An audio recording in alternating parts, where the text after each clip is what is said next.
Welcome into Sports Around the Bar, your favorite sports show, I'm sure. As always, I'm Jake, your bartender, and I'm joined on center stool by my co-host, Drew, who I think chickened out of his... Oh, he did play it. All right. Welcome in, guys. We got a lot to talk about. Again, what an amazing week of football. Even though the games weren't quite as tight as last week, I know you did it once already. Let it go. You gonna do it every time you take a sip? Dude, I'm leveling up. Hold on. All right. So it's going to be a long show. We are going to have to listen to Drew do this obnoxious sound effect every time he drinks something, apparently. You done? Did you get it out of the system? No. Yeah, it's over. All right, cool. Why don't we move on? Even though the game's not as tight this week, Drew, we are going to kind of hurry because we know we got the college football playoff. We're going to talk about that game as well as all the action from last weekend. We got a lot going on, a lot to talk about, so we are going to try to hustle through it a little bit, even though the games weren't as tight. Were they still entertaining to you? Because, man... The Titans-Ravens game was wild. I don't think the 49ers game was quite as exciting as it could have been, especially in the second half. But then you get Texans-Chiefs. What a meltdown. And then you get the way that the Packers and Seahawks game ended. Even though the scores weren't as tight, this was another amazing week of football in the playoffs this year. We're getting spoiled here. We are getting spoiled. We are absolutely getting spoiled. I am still writing down names. You guys are all awesome. Keep commenting. We appreciate it. Glad you're here. I'll start going through the comments because everyone's here. Please Brian says, Titans, woo! Yeah, that's what I'm talking about. Michael Smith, I know you picked the Titans, man. I appreciate that. Even when I was afraid, Michael said, I got you. I'm picking the Titans to win. Good call on that one, and great call on the 49ers. I know you're excited about that. David, good to see you. Nate, you too. He says, who's winning today?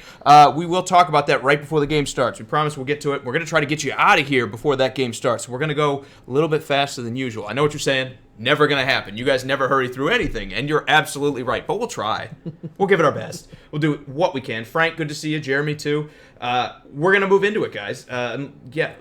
Will says, let the fight begin, ladies, like his team wasn't eliminated 12 years ago. Hey, at least our team's made it this far, right? Don't try to turn us against each other. Ooh, he's going to say the hate is strong with this one. Well, you can't take a shot at the king and not come ready to fight. That's all I can say.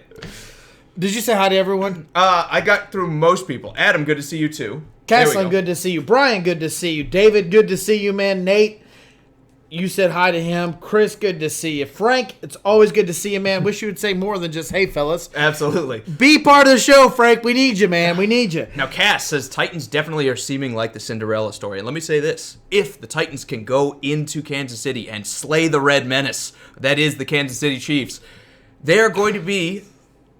probably the best Cinderella story since the Giants, right? I mean, you go into Foxborough and beat the Patriots, the perennial winners. You beat the number one team in the AFC and the Ravens. Then you go and beat Kansas City, the most explosive team in the NFL. Back-to-back weeks, all on the road. You mispronounced the word. It's called most complete. Oh. You said explosive. Well, they certainly look complete this week. I'll give you credit for that. The defense played very well, or the Texans played very poorly, or both. And I think it's probably both. I think they both did it. Had something to do with that. We'll get into that as part of the third game, but I think Cass is absolutely right. Titans are a Cinderella story. How long does that go? I know Mike Vrabel's ready for it to end because he's trying to keep one of his appendages attached between his legs. Sean, good to see you, man. Dad, good to see you. Ken says, Chiefs all the way. He's calling it. But I think he's been calling it, right? Hasn't he said that week one. And last year. And probably the year before that. See, when he called it, and it's just a matter of when it happens. Yeah, exactly. Eventually. We'll get there, right? We'll get there.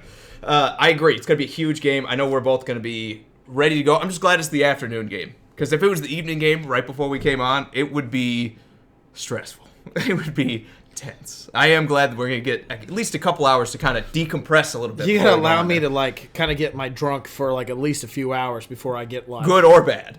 Yeah, you're either celebrating or you're mourning because we both know that we're going to have to go in here and sit next to somebody whose team is going to the Super Bowl. Yeah, we not bloat so much when they win. Well, gloat. Okay. Will you not pout so much when the Chiefs lose? Probably not. Can we just agree that the Titans are moving on? I could cry. Do you want me to cry live? I don't blame you. Watch. As soon as the Titans are out, no one will have suffered as much as I have suffered if the Titans lose this game. Mandela, all those years in prison, nothing on me sitting next to you listening to you talk about the Chiefs. You've seen your team in a Super Bowl in your lifetime. I have not. That is true. You know what would be even sweeter? Seeing them twice before you get there once. Will you text Derrick Henry and just tell him, listen, it's on you, buddy. I really need you to step down a little bit. Step down? Yeah. Yeah, because he'd listen to me. He'd be like, hey, Jake, I was doing it for you the whole time. Jeremy says, what was your mindset at the end of the first quarter, Drew? To be fair, you told me you were calm. Yeah, to be honest, I looked at my family and my dad, and I said, we have scored 28 points in the second quarter before. We're going to do it again. And that's exactly what happened. I literally called it. Yes. Ken, if you're still watching, tell him. I literally called it. No joke. But I'm not going to lie to you. Like everyone's saying it was a roller coaster. I was just like, score 1 point. If just get a safety so it's not a shutout. That's all I ask is not to be shut out. Yeah, and I'll admit I said the same thing. We weren't watching together. I wasn't talking to Drew, but I said the same thing. I was like, we've seen Kansas City score 24 points in their sleep. Okay? I know it's 24-0, but you can't just go. You can't pretend. I think the biggest problem was Houston thought that Carlos Hyde was Derrick Henry, and they're like, we'll just run for 3 quarters and things will work out for us. We'll go into that in a minute, though. I Kathy, good to see you. Thank you. I love the hat, too. Jake's jealous, extremely jealous. Jealous of what? He wishes he had another AFC Championship bomb out. No, I'm not jealous of that. Good to see you, Travis. And Justin says, "Go Pack, go." Number 1. He says, number 2. Will our friendship make it through this weekend? Yes. Again, I don't hate the Chiefs. I don't think Drew hates the Titans. We're just glad it's not New England, right? One of our teams is going to the Super Bowl. We're hedging our bets. Exactly. Now, Sunday we might not be friends. After that, we'll be okay, though. And Ron is picking LSU tonight, and I think Ron is right. But we'll talk about that, like I said, right before the game starts. We got to hustle, though. I'm going to pound some more of these comments, and then I promise we'll start talking about the NFL. Sean's all in on Kansas City because he's a traitor. He's a traitor. That's okay. Michael Diedrich says, "Go Chiefs," hoping for the Chiefs and Packers in the Super Bowl. But man, everyone's saying that. To be honest, I want the Niners. I don't want the State Farm Bowl. I want the Niners. I already don't like the commercials. I don't want to see the State Farm Bowl. I think it's going to be a harder game for the Chiefs, too. You know why I want the Niners? Because I want to beat the best. I want to beat the best team. Well, I definitely agree it'll be harder. And just that defensive line is going to make it harder on anyone. I think the 49ers are clearly the better team than the Packers. I'm sorry, Packers fans. But you got to admit, you're going into this one like, okay, we need to get the job done against them. Like, we're not the favorites here. Yeah. You need to come in with that underdog mindset and really look to upset them. Although I will say this, Jimmy G hasn't been Jimmy G this year. It's been hidden because they've been as successful as they've been, but we're not seeing Jimmy G thread the ball, the needle, make those amazing passes. When they've asked him to throw, he really is. He's been okay, is the thing. Like, he's done enough to win. And that's fine, right? But that's pretty much what he's done anyways, right? You could say the same thing about Rodgers. But then again, when I'm thinking, which guy do I have more confidence that if they're like, look, it's on you to win the game, it's Rodgers. I just want you to know the most important comment happened here. Dylan says, Andrew is sexy. All right. Well, I each their own, I guess. There's someone for everyone, right? I'm kidding. Of course he's sexy. Look at that hat. David, good to see you, says Jeremy Grand. He was short of the first down. He was. Was he? By a little bit. If you watch it in like the frame by frame by frame. I think the only thing that blows my mind is Pete Carroll wasn't like, measure that. You need, because he had the right, he could do it. Yes. He's like, you need to put the chains out there and measure it. Why didn't he say that? Because it was a generous spot. And it was pretty clear that you could say, hey, go measure it, but it was like almost half a yard forward. It was generous enough that measure it. And then maybe they'll sit there and go, all right, we need to review this. Well, they did review it, and they reviewed it for a while. But again, listen, they reviewed it. They're not going to like go. They reviewed it, but they didn't really review it. Yeah, I think once they called it a first down, the game was over. Exactly. I didn't think they were going to reset it. But I think he was short too. Then again, 4th and inches, you get the Packers going for it. Can Seattle stop him with the way the defense looked? Green Bay ran pretty much at will. Aaron Jones had a great game. I just don't see him stopping. Do they deserve to have the chance to try? Yes. I think that would have been the right call. But I think he was short. And they just didn't get that call. The moral of the story is, I guess, stop him a yard sooner, so there is no controversy. Michael, who is our 49ers fan, says he wants Kansas City to be in the playoffs. Michael. Because he wants the best offense versus the best defense. What does the Titans have the best of? Oh, a running back? That's it. Come on, quarterback for the regular season, if you like QBR. Tannehill had the better season when he was on I choked than Mahomes was. Come on. He did? Yeah. Stats-wise, but that's why you ignore the numbers, Is he a Hall of right? Famer? No, come on. Is Patrick Mahomes, after 2 years, you just put him in? Already. Okay, yeah, all right. It's crazy. Good to know. What's he got, like 8,000 yards? That's pretty impressive. It's the most in any 2 years, yeah. Yeah, that's impressive. Hall of Fame. 9,000 yards. Just get him in there. Get him in there. He's done. Okay. Good to know. A couple more of these comments, I swear, and then we'll move on. But I keep saying that. Cody's saying he also wants the Niners. An old coach of his is their strength and conditioning coach. The 49ers are taking it all. Would you call them the favorites? I picked the Chiefs to go out of the AFC, but would you call it right now, last 4 teams, would you say the 49ers are the favorites? Yes. I think so too. Yeah. I mean, we talk about, we say Kansas City's the most complete team, but come on. Like, the 49ers have played like the most complete team. Even though on paper, I would say, like, hey, the receivers aren't as good as they could be. The secondary's probably not as tough as it could be. The linebackers are up and down. I mean, Quan Alexander's good now that he's back, but they haven't always had him for the long stretches of time, and yet seemingly it hasn't mattered for them. They've been able to win these games. I think, yes, they have to be considered the favorite. Couple more here. Scott says the Chiefs should be lucky that the Texans defense quit playing. I don't know that it's luck. To be fair, I kind of went at you when you said it was luck that the Chiefs missed their field goal when the Titans played them. It's not luck when you screw up. And Bill O'Brien going for it when you're up 24-7 on your own 30 and faking a punt, that's not luck. That's stupidity. Like, I think that moment was when the Texans were like, we're going to lose this game. As soon as they didn't get that punt, they were like, crap. Just looking at each other like, yeah, we're in some trouble now. Just an amazing meltdown. Oh, man. Good to see you, Thomas. Good to see you, Nate. He says Jimmy Graham was short, but we were getting the first on 4th down. I'm kind of saying the same thing. Good to see you, Perry. Glad you're here, man. He says, just a footnote, he has a second cousin in the LSU marching band. She may be the shortest girl in the band. Clarinet, he thinks. We'll keep an eye out for her. The real question is she single? Because Jake is looking. Oh, yeah. And I got to think for band chicks. And you got to think for clarinet players. It's weird. Something oddly sexual about the clarinet. But sorry, Perry, we're not trying to joke about that. Cody says Richard Sherman deserves another bowl victory, and he wants Tennessee, but he thinks the Chiefs will take them out. That's a safe pick, right? I think everybody and their grandma is going to go into Chiefs, just like they did for the Ravens and just like they did for the Patriots. And I think that's a good thing. I think that's the best Tennessee team you're going to see is when they get no respect. I mean, the line opened at 7 for the Chiefs. I think that's, like I said, a great news for the Titans because the last thing the Titans need is respect. As soon as they get respected, they're like, we're great. Why play hard anymore? So, yeah, I think coming in as a big underdog for the Titans, we'll probably get the best version of them we're going to see. Nate just wanted to remind everyone that he picked the Packers and the Titans before the playoffs started. Well, those will be the 2 first teams out in the NFC and AFC championships. I'll see you in 2 weeks, Nate. We'll see you in 2 weeks. See you in Miami, buddy. All right, let's talk about it, Drew. Come on, we got to go. You ready? Sure. Yeah, let's do it. 49ers-Vikings. The game you hit closest to the head. You called it. I did call it. And you're asking me to give you praise on stream. So here you go. Please, you called it. The mic's right here. Go ahead. Way to go, genius. You got it. Thank you. Not condescending at all. All I said was, I think at the half, this is going to be a very close game. But then after the second half, when Kyle Shanahan out-coaches, they will become the biggest deficit this weekend, which is obviously not true. But I said it would be absolutely 49ers all the way through the 3rd and 4th quarter, which totally happened. Yes. I did call that.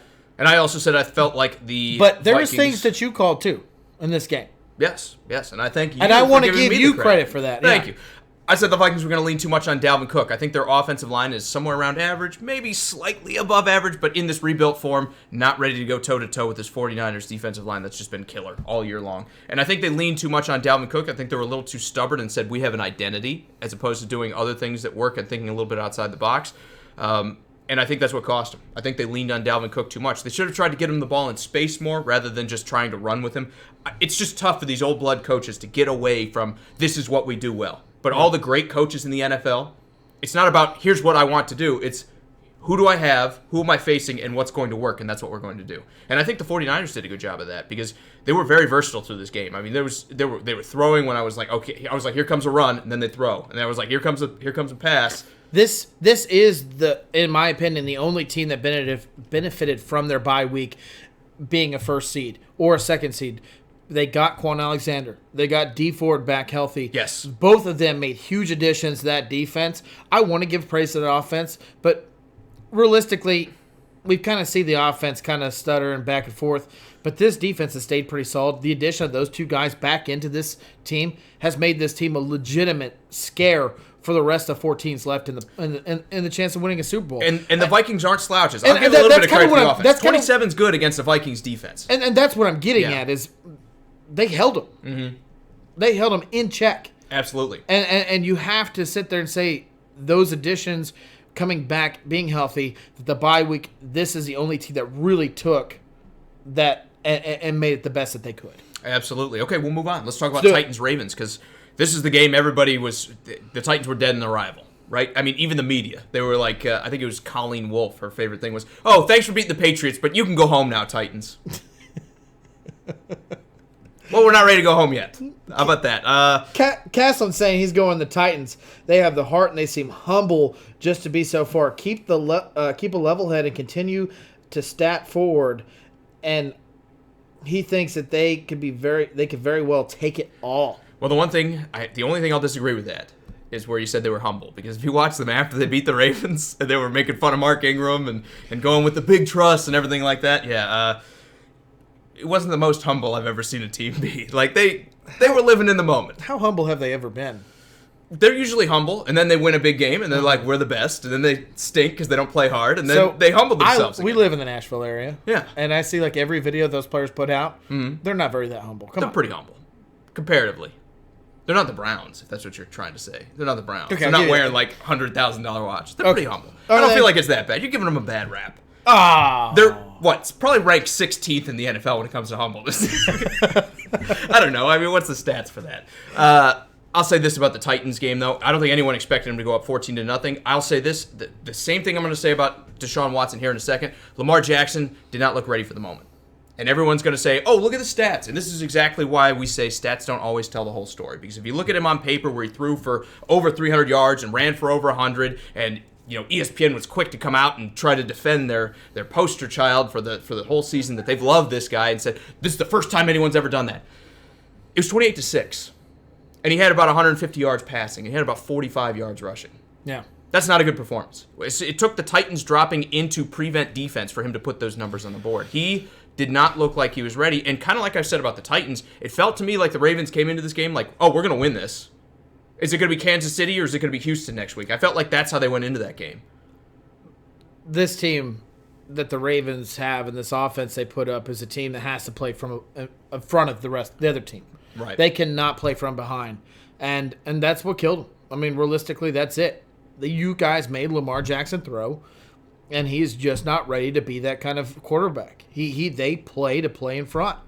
And I don't want to take anything away from the Titans, but you did exactly the game plan that you do to beat the Ravens. Yes. And that's what makes me nervous about the AFC Championship game, and I don't want to get into it, is we can make fun of Mike Vrabel all you want, but defensively, he has schemes for every offense. Well, it's Dean Pease more than that because he doesn't call the defense. But yes, I think the best thing I can say about Vrabel, my biggest criticism. I get it. But Dean Pease is not making his own scheme up. Mike Vrabel is part of that decision. I think more than anything is Pease. You can see the Titans' defense has shifted even from when Dick LeBeau was there. They do run a lot of the same principles that they ran in Baltimore. I think it's more on Pease than it is on Vrabel. I'm not saying Vrabel doesn't have some influence. Obviously, he's a defensive guy. Get rid of him.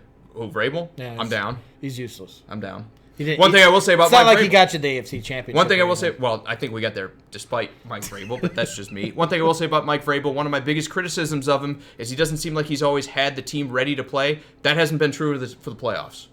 They've come out ready and firing in both of these games, playing really well from the beginning.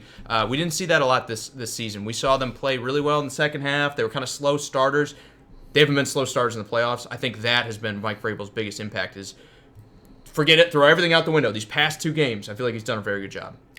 Michael says he told a guy at work Saturday that the Ravens are going to come out, make mistakes, and the Titans will be up by 10-plus points at halftime.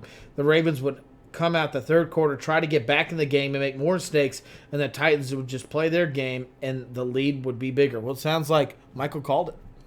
Absolutely. And I will say, my final thought here, even though I just said Lamar Jackson didn't look ready for this game, everything else, my complaint with him is still the same it's always been. And everyone called me crazy because they went on this big run, and they're like, oh, are you a believer in Lamar Jackson now? And he's such a great passer. Look, they had the 27th ranked passing offense. Lamar Jackson was the 22nd leading passer when it comes to yards. He threw a lot of touchdowns and didn't throw a lot of picks. Led the league in touchdowns. And that's important. But on the other hand, they weren't throwing the ball as much as other teams. They were throwing touchdowns. He ran it. Yeah, well, he ran it. Mark Ingram ran it. Gus Edwards ran it. Everybody ran it. But you can say this is the same thing we say about Russell Wilson. Here's my not point. the same quarterback, but I'm just saying. Well, yeah, not in the same. But here's my point. Russell Wilson's still at the yards, even when we're like he's not throwing. He's still throwing the ball down the field. He's making dynamic plays. He's getting his receivers involved. And I think the Ravens have better weapons than the Seahawks do. outside of Tyler Lockett, is there anyone on the Seahawks right now? And maybe you could say DK Metcalf, but even DK Metcalf's still a unknown. rookie. He's still unknown. And you have Hollywood Brown on the other side, who had just as good of a year for the Ravens. I think when you look at it, a lot of this goes to scheme. And I think people always want to heap praise on the player, but they don't heap praise on the scheme. Look at what Greg Roman has done with this offense, and look what he did with the 49ers when he had Colin Kaepernick. He took him to a Super Bowl. He leaves, and all of a sudden Blaine Gabbert's beating out Kaepernick. I'm still not a believer in Lamar Jackson, and is he still going to be successful? He could be. Is there no way he improves? No, absolutely not. That's not what I'm saying. But Lamar Jackson right now is not as good as the hype would have you believe. He needs to improve his game if he's going to win, because this team had 12 Pro Bowlers. You're not going to have that every year. John, good to see you, man. Glad you could join us. Perry says the 49ers and Chiefs, Tannehill will have too much to do. The Chiefs will score too fast for 22 to matter. Scott says Titans are dangerous because Vrabel is like Belichick. Look at the end of the Pats game. He out-patted the Pats. But where did he learn that trick? From the Patriots, who did it first. Again, if you're going to out-Patriot the Patriots, you got to see the kind of flaw in the rules or the loophole, and you got to exploit it before anyone else does. That's what makes the Patriots so good. The Patriots just, unfortunately, showed the Titans, hey, if you ever need this, here it is. John, we don't need to switch the cans just yet, man. We're talking about these games on Friday when we go live. You'll see the cans switched, and we will have them right, and we'll set for you. But, yeah, we're not talking about the matchups coming up. We're talking about the games that just happened. Let's lock and load and move on to our next game. Because, again, we don't have to talk about my game. Let's talk about your game. Obviously, terrible start for about as bad of a start as anyone can have. 24 points in the first quarter. And then 5 drops. And then, about 15 seconds later, Houston was dead. I mean, they scored, 3 touchdowns in 3.5 minutes? Have you ever seen as bad of a coaching decision as Bill Belichick, Bill O'Brien faking that punt on his own 30 against an offense as dynamic as Kansas City? Here's my thing. Just real quick before you answer that. Yeah. Why are you doing that? The only drive they have that they've scored on so far was after a big kick return where they started on your side of the field. So the defense has been playing okay to this point. Why are you going to kneecap them in this kind of situation when you're up 24-7 and you're on your own 30? What? You get it. It's 1st and 10 from your 35. It's not like you're scoring points. You're never going to agree with me. Go ahead. And I don't want to sound this like, because it drives me nuts that I even had the sound on. But Tony Romo said he liked that play call. And I'll tell you the reason why I liked it too. Is you're winning. Mm-hmm. You need to keep the pedal down and you need to keep going forward. And you need to score as many points as possible. Bill O'Brien is not an idiot. He knows that 24 points does not beat the Kansas City Chiefs. He knows that going 3 and out and giving them a chance after scoring that touchdown is a huge motivation towards the Chiefs and that whole entire offensive line and in that stadium. You need to not be able to go 3 and out. That is a right decision to make. It's unfortunate it didn't work for him. Because if that would have worked out, everyone would have been like, makes sense. That's exactly why you do that. No, I would have been saying the same thing. I would have been saying the same thing. And here's why. And I get it. You're going to tell me everything that you want to tell me, but I'm telling you right now, that would have changed every bit of that motivation back to the Texans sideline. That did kill them. Don't get me wrong. It was either you're going to shoot yourself in the face or you're going to shoot them in the face. It was a 50-50 chance, and he took it, and it failed because of Swanson. If Swanson, number 49 for the Chiefs, did not make that tackle, that was a first down. Well, I agree. Yeah, and you got to remember, that guy's a backup too. No, well, he's a special teamer, right? Yeah, well, he's starting right now because Juan Thornhill got hurt. Exactly. So that's my point. Here's my point. You had to make that play. It didn't happen. Risk versus reward. If you're going to go for it, if you're like, it's time to go for it, just put the offense on there. The success rate has got to be higher on that than running the ball on 4th and 5 from a fake punt. I understand everyone's like, oh, well, you got guys that aren't ready for it, and they hesitated. They talked about that on the broadcast. They hesitated instead of going right away. If they go for it, maybe the Chiefs aren't ready enough to stop the play, everything else. But I still disagree. You just got stopped on what, 3 downs, or did they get a first down before that? They might have got a first down before that. Even still, you stalled out on your own 30. I think. You stalled out on your own 30. Kansas City's offense, yes, they had scored 1 touchdown, but it's not just massively in rhythm, and your defense has been doing okay to this point. You can't let an offense like that just steal all the momentum on the road where the Kansas City fans are going to get loud and get pumped up by stopping the punt. Even if you punt and the Kansas City Chiefs take it 90 yards down the field and score a touchdown on a drive, that is so much better to be up down 24 to 14 than to give up a second touchdown 30 seconds after you gave up the first one. I think that shot him in the foot. It's all about risk versus reward. You can't be over-aggressive. There is such a thing as being hyper-aggressive. That's exactly what happened to the Texans, and that's why they lost this game. Bad call there. Another bad call by Bill O'Brien, because I don't want to focus on one moment when you've got multiple. When it was 4th and 4, and they're down 17, and he sends the punt unit on. They had to take a timeout because they wanted to talk about it. It's like, there's like 8 minutes left in the game. You're down 17. Well, the offense stayed on the field because Deshaun Watson was trying to talk Bill O'Brien into it, and he was telling him to get off the field. And Deshaun Watson was right. No, he was. I mean, that's what I'm saying. Like, you got to know. I'm telling you why. I mean, I'm reminding you why. Devil's advocate. That had to happen. It is. No, you're 100% right. And, I love my Chiefs. I don't want to talk anything bad about them, but you could say the same thing about Andy Reid. It seemed like he didn't have his team ready. There is an issue when you have 5-6 drops in the first quarter. There's an issue when you see your punt being blocked and they run it in for a touchdown. There's an issue when there's a mistake in your secondary where a guy comes wide open and they get a long pass done. There is issues here also on the Andy Reid side. Just unfortunate for Bill O'Brien, he didn't have the offense that Andy Reid does. Andy Reid's got to fix some of that stuff up. And I'm not saying it's fully on him, but this bye week, it seems like he should have been a little bit tighter on those reins around Kansas City. Right. And Cody says Bill O'Brien felt like he had to stay aggressive going back to the fake punt. I understand aggression, but you have to choose your moments of aggression. Faking a punt on 4th and 5 from your own 35 when you haven't had a lot of success on offense outside of a blown coverage, essentially. I mean, they scored off a punt, and then the other one was a fumbled punt where they scored from like the 6-yard line. You haven't driven the ball very much. It's the first quarter. Kansas City scores a lot of points. Don't make it easy on them. Instead, punt the ball away, let your defense do its job. Now, obviously, I think the defense reeled from there. I think as soon as they didn't get that punt, I think the Texans looked at each other like, we're going to lose this game. Yeah. And that's where you saw just the total team grenade where everybody just stopped playing. I don't even want to say they stopped playing, but so much of the game is just momentum, and as soon as that momentum swung away from them, the Texans were like, we're screwed. So I think Bill O'Brien shot his own team in the foot. Even if it would have worked, again, you might not score. You still probably won't score any points on that drive anyway. John asked what state we're in. We are in Tennessee, real close to Nashville, man. So he's a Titans fan. Obviously, I'm a Chiefs fan, but that's what it is. I do have one question for you, and I don't want to go too much into. Yeah, because we got to hurry. The game starts in like 10 minutes. Real quick, and we got to talk about the Seahawks, and we got to talk about that game. I don't really want to go too much into it.